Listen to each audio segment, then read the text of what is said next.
So we continue going through Matthew, the idea of being an apprentice to the master, Jesus, or if you like, a disciple of the rabbi who is Jesus, not was, but is, who still teaches and still has disciples. As we think about where we're heading today, I've started each talk just sort of touching on some of these things of what it is that we understand an apprentice to be. We've also got our vision statement underneath. What it is to be loved, how that shapes our identity, loved by God, seen especially through Jesus at the cross, but how that shapes our identity, and then how it forms us as a community, and it shapes how it is that we walk in the world out there. And it probably touches on a few of those things this morning. It certainly touches on a student learning a way of life. There's an invitation from Jesus here which invites us into a way of life, a way of being, a way of functioning and operating and understanding who we are. But then there's also the idea of shadowing the master, because Jesus actually lived like this himself. And so we're seeing what's modelled by him. It's a practice, discipline and trust as well. And I'm just going to underline trust. At the heart of this talk, I'm going to talk about anxiety, and I'm going to define anxiety. I just recognise that it's a blessing for you guys. I can preach a sermon at 8:30 and I can receive feedback and I can save the damage to you that I cause to others. But I do want to say this is not an answer to anxiety. This is not the magic pill for you. This is not this will sort everything for tomorrow for you or anything like that. But there's some truths here that I think are helpful for us to sit with and think about. And I hope that some of the things that we look at this morning are helpful for you wherever you're at. As we do that, let's go back and revisit just for a moment the roller coaster ride that the disciples have been on. Do you remember last week? Jesus said, go out to that nice world out there and get arrested and flogged. Do you remember him saying that? And then this week, we assume the disciples are back. The text is not really clear, but I'm guessing, seeing Jesus' words are being recorded and so on and so forth, that they are. The 12 are now encouraged to sit down and take a bit of a nap for a while. And so there's this roller coaster that you could say is ministry, but this is really the roller coaster that is life, isn't it? You go out there into the world, you get hammered and hit, and then you come back and you find a place of rest. Now, of course, this all comes in a context, doesn't it? Because Jesus isn't just saying, go out and get hammered and come back and rest. He's not saying, for 6 days you shall get hammered, and on the 7th day you shall come to church and not get hammered. And we know that's true because sometimes you go to church and get hammered. But also there's just that reality that what Jesus is really pointing them to is you can walk 7 days a week with me. And in me, you'll find rest. And you can take me with you wherever you go. And so there's this context, isn't it? We've looked at the fact that Sermon on the Mount, Jesus is in the classroom. Then they go from there to following Jesus around as he heals people. Then Jesus sends them out on their block placement. We looked at that last week. And now after their block placement, as I discovered this talking to somebody who from a different denomination to myself and their mode of training, they would send people, they'd train people like Sermon on the Mount, do a bit of training, do a bit of modelling, then they'd send them out for 2 years into ministry and then bring them back and then teach them the things that they couldn't teach them before they'd done 2 years ministry because they wouldn't listen to them. Do you know what I mean? And it's like Jesus has sent them out and said, go get hammered, not drunk, but flogged and arrested, and come back and maybe you'll listen. Maybe you'll be ripe to hear, come to me and rest. Maybe the experience of life will draw you to understand what I'm saying. And so this is the context around what Jesus is going into. But before he gets to the resting bit, he says this. And this is verses 25 to 26. There's 3 sections in our Bible reading this morning. At the time, Jesus said, I praise you, Father, Lord of heaven and earth, because you've hidden these things from the wise and the learned and revealed them to little children. Yes, Father, for this is what you are pleased to do. So just for a moment, Jesus highlights the reality and goes back to, once again, the Sermon on the Mount, where he talked about blessed are the poor in spirit. And he just highlights this reality, doesn't it? This is actually Jesus reveals these things not to the smart and the wise and the, perhaps the rich or what it is that the world might deem as worthy of understanding the deeper realities of God, but Jesus actually says to those who just realize they need it, which is what a child is like. It's the poor in spirit. And so he provides that context and he goes from that. So these guys, maybe they've come back from out and about and they're needing to be encouraged in some way. Maybe they've shared some stories about the people who rejected the message that the kingdom of God was at hand and those who accepted it. And Jesus is teasing this out from that. I don't know. But then in the next verse 27, he then changes the topic a little bit and says, all things have been committed to me by my Father. No one knows the Son except the Father, and no one knows the Father except the Son, and those to whom the Son chooses to reveal him. So this is just Jesus going a bit Yoda for a moment. He could have done the accent and changed the words around and said it. It's sort of like a little bit, where's Jesus gone now? I'm not sure if I fully get where Jesus has gone now, but I do want to say that I recognize that Jesus is emphasizing a knowing that is there and available. And for them at that time, a Jewish rabbi, knowing is not just I heard about, I read it in the newspaper. It's a knowing. Jesus is saying, I know the Father. Now we know that the God and Jesus, the Son and the Father, are the one Godhead, two persons in the one Godhead. They know each other. Do you know what I mean? That's what Jesus is talking about. But the interesting thing is Jesus says this whole thing's a relational thing. It's a knowing thing at a very deep level, a very real level. But Jesus lets them in this little snippet, doesn't he? Before he talks about coming to me, he talks about the fact that you can know this too. There's an invitation that Jesus is about to give. But before he lays that invitation out, Jesus goes, there's something more. There's something deeper here. And so Jesus does that. Now I went to my stock images and that was rest in my stock images and I was very attracted to it. Very attracted to it. And Jesus' words in verses 28 to 30, and I think Michael shared with us the Message version earlier, which is a beautiful version to read as well. But our NIV version says, come to me all you who are weary and burdened, I'll give you rest. Take my yoke upon you and learn from me, for I'm gentle and humble in heart. You'll find rest for your souls. For my yoke is easy and my burden is light.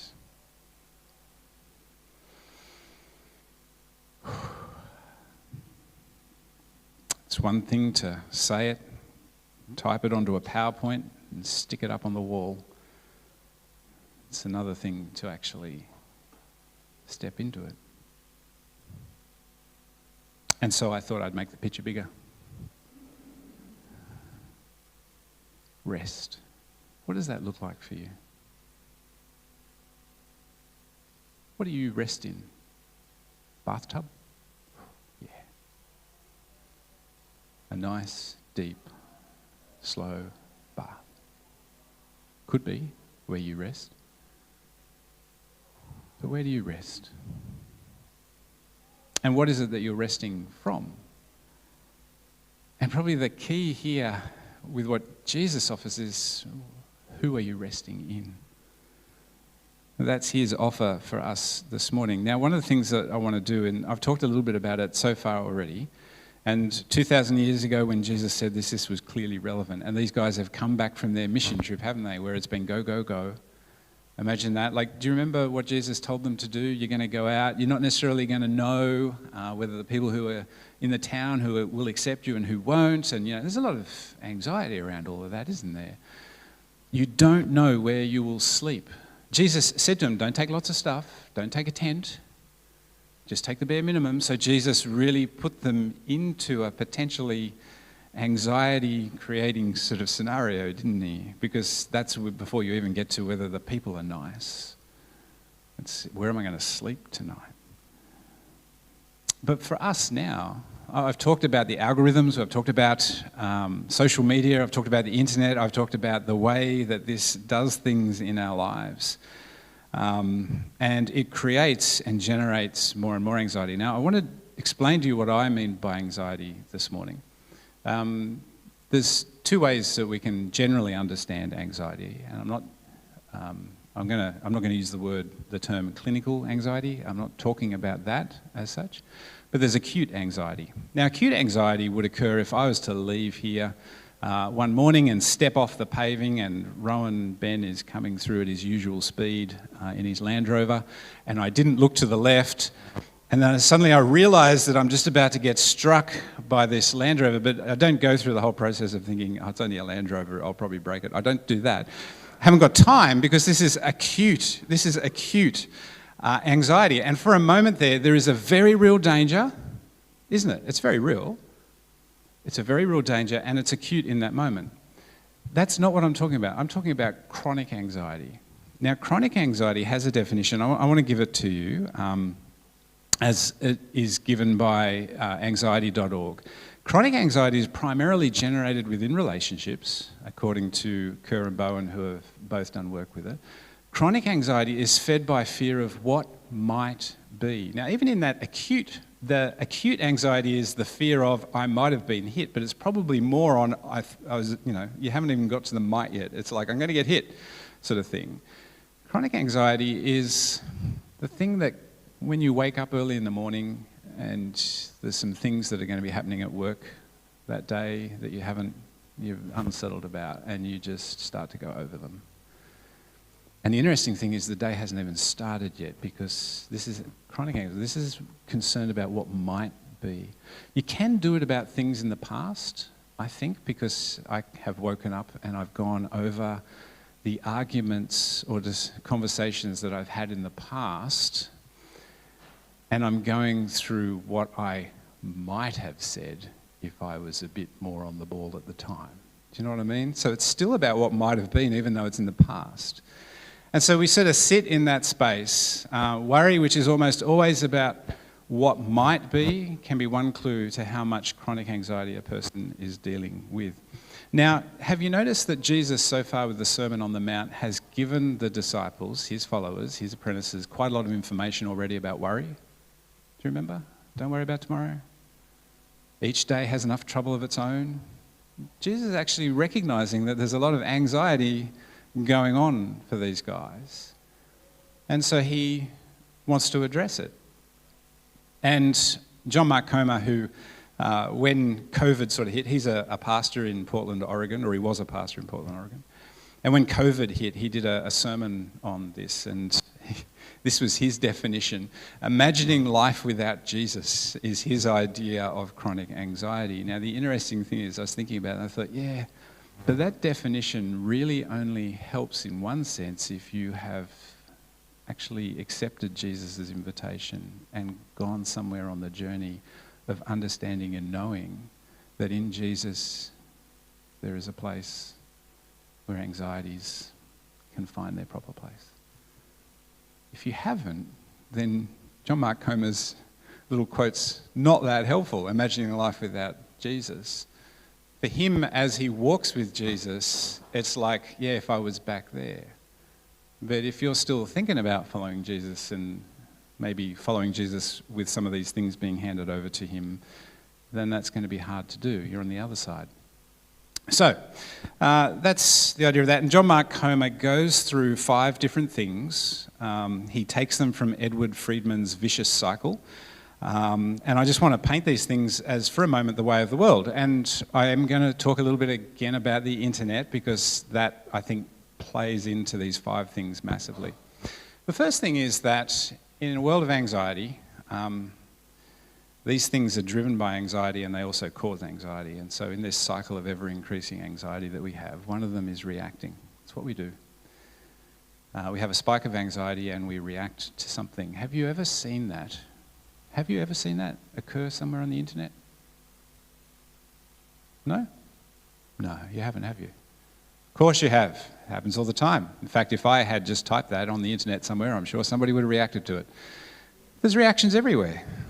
In fact, they give us these little things, these little round things that we can use as a reaction, so we don't even have to write a word. We just react. And so it is usually something that is almost impulse-driven from within us. And the interesting thing is with all 5 of these things, I'll just ruin it for you now, all these 5 things, the internet and social media in particular does absolutely really well at. And if you're wondering why, it's because the better that the internet does with stuff like this, the more people click on things and the more people get paid for advertising stuff. Have I ruined it for you? In other words, there is a money sort of machine behind the internet that feeds this animal. So the next thing is the herding instinct. When we're in an anxious sort of space or environment or system, it's called the herding instinct. Now, the herding instinct can be good. So the herding instinct happened this morning when you all decided, hey, I wonder if there's any Christians like me and I can meet with them today and we could encourage each other about Jesus. Why don't we herd together? It's finding your tribe. It can be good, but it can also be very destructive and unhelpful.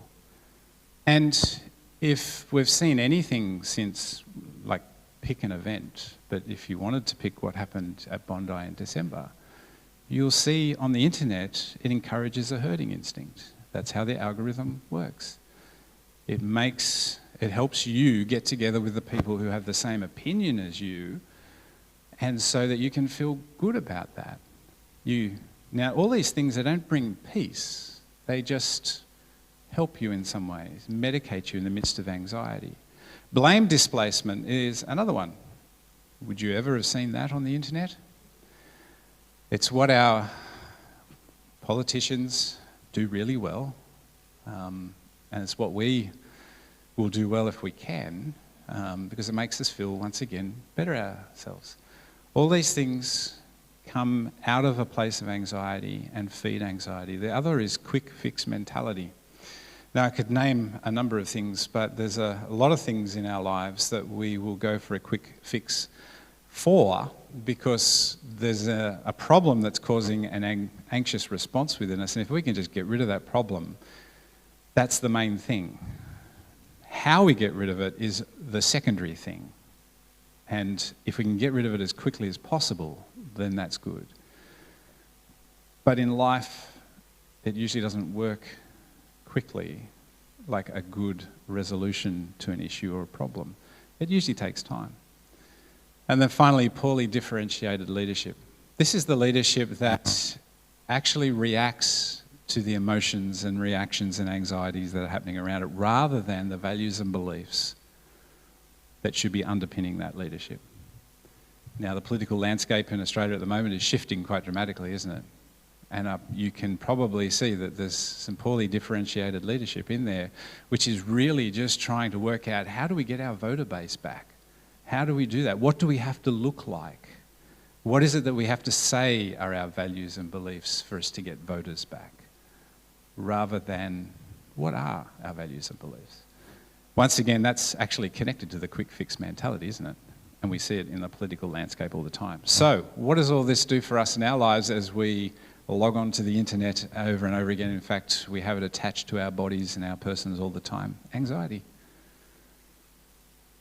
An inability to switch off and to rest. And I mean deep red panda type rest. Where our souls are able to take a break. Where we're able to have the chemicals that are flowing through our body because we're so often activated. Are able to come down to normal levels. It's difficult. Now, Jesus comes into this, into all of this. The world needs a less anxious presence, and that's Jesus. That's who he was. You don't see Jesus trying to change and shift how he does who he is because of the reactions from the people around him. You'll also see whenever there's a surprise situation, Jesus doesn't seem surprised because he doesn't do what many of us do when we're surprised. He doesn't react. He seems to respond.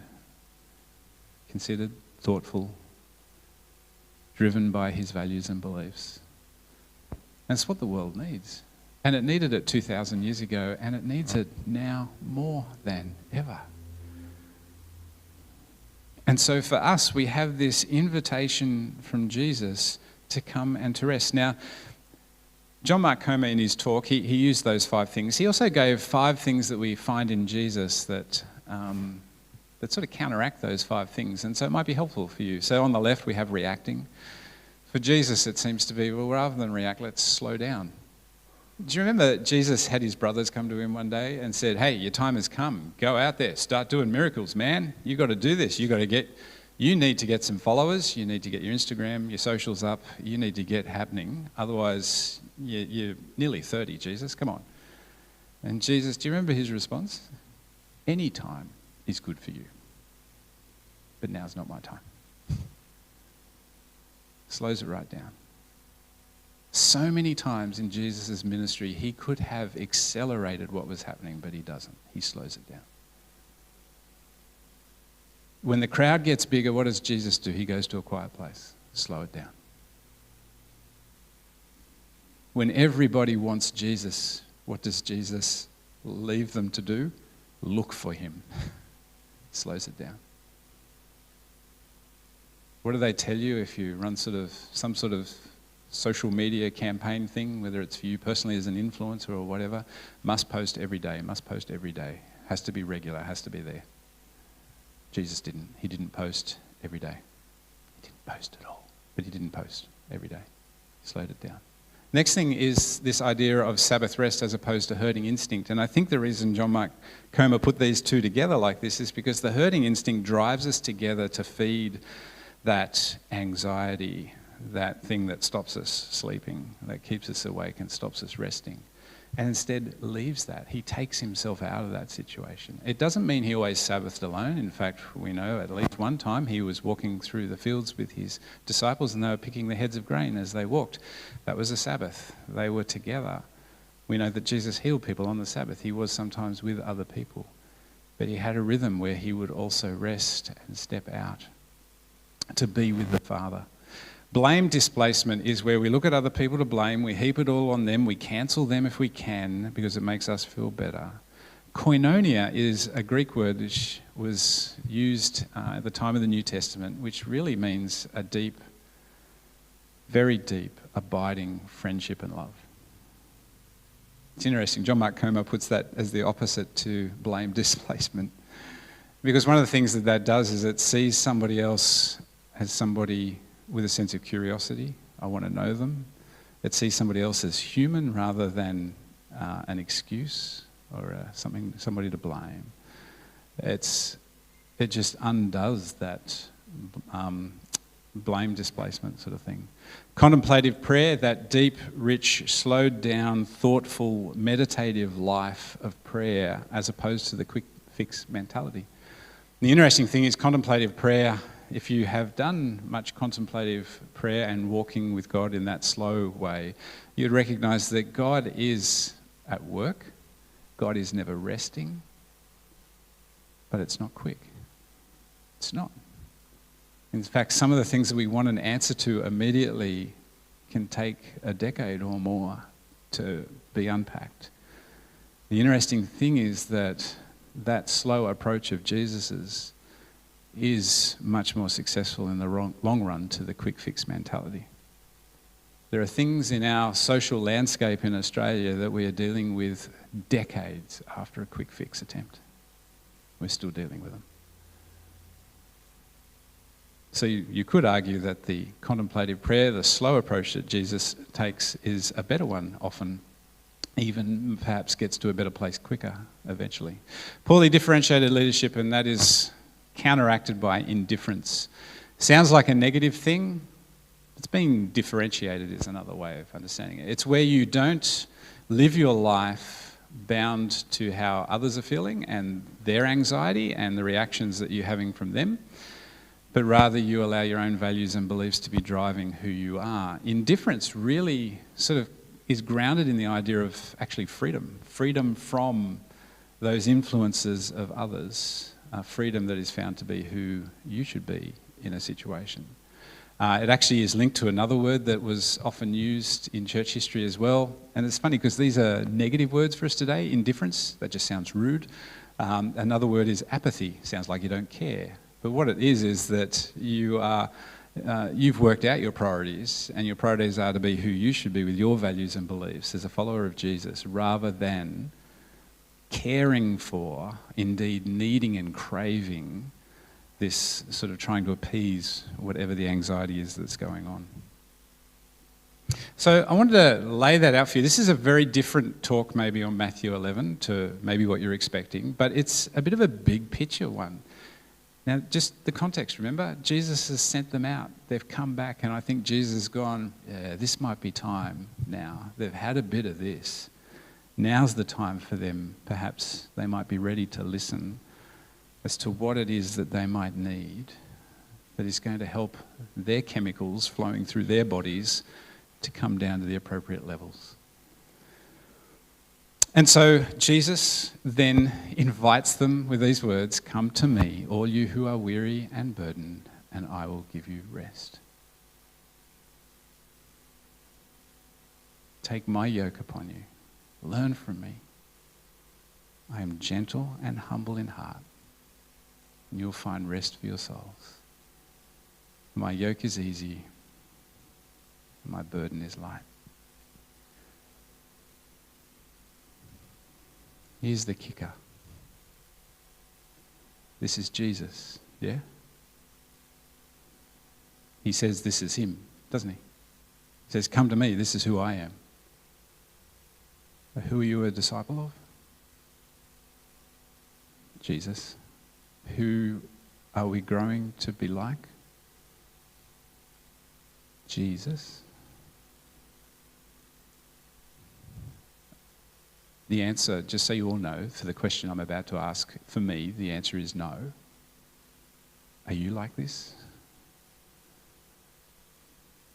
Now, there is a slow journey that Jesus invites us into because he is like this. That over time, as we walk with him and find our rest in him, and the chemicals in our body come down, and that takes time. Time is a big factor in all of this. We slowly start to look like the red panda on the right. It's not immediate. It's not like, oh, Jesus said I can rest. Sometimes we can do that. We can go straight to sleep, can't we, when we're dead tired. But this is a long journey.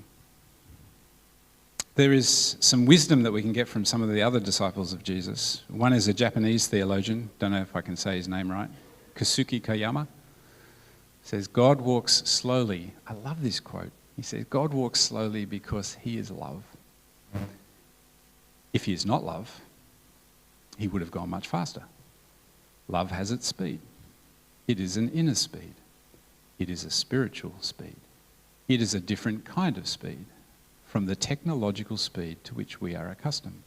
It is slow, yet it is Lord over all other speed, since it is the speed of love. It's like this philosophical journey he goes on in the quote itself, where he starts with love and ends with love. But this idea of the speed that is involved. Sometimes it's really helpful, isn't it, just to stop and to check in with yourself and remind yourself of the speed of life and the speed of Jesus and where you're tracking. St. Ignatius of Loyola says this: we should not fix our desires on health or sickness, success or failure, a long life or a short one, for everything has the potential of calling forth in us a deeper response to our life in God. Our only desire and our one choice should be this: I want and I choose what better leads to God's deepening his life in me. That's St. Ignatius saying, I want to find my rest in Jesus.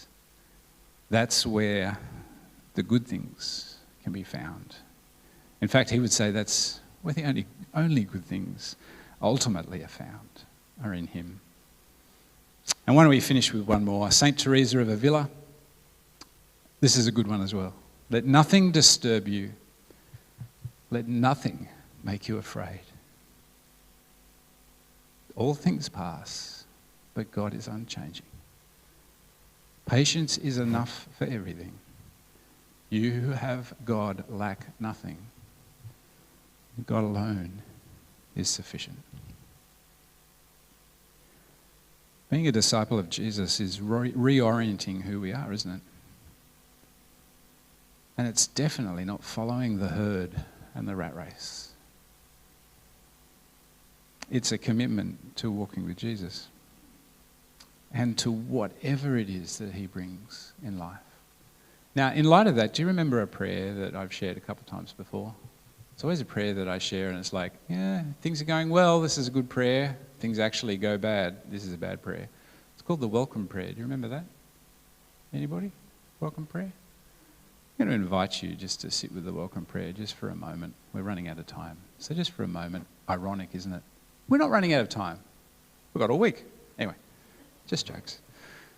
The welcome prayer. Welcome, welcome, welcome. I welcome everything that comes to me today because I know it's for my healing. I welcome all thoughts, feelings, emotions, persons, situations, and conditions. I let go of my desire for power and control. I let go of my desire for affection, esteem, approval, and pleasure. I let go of my desire for survival and security. I let go of my desire to change any situation, condition, person, or even myself.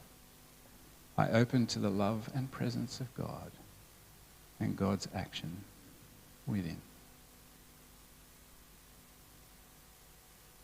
It's a very confronting prayer if things are not going well. But at the very heart of it, it makes a clear statement, doesn't it? It's that, lean not on your own understanding, but in all your ways acknowledge him, and he will make your path straight. Not that he will take you out of the messiness. That's no. But rather that you can be him, with him, in that messiness.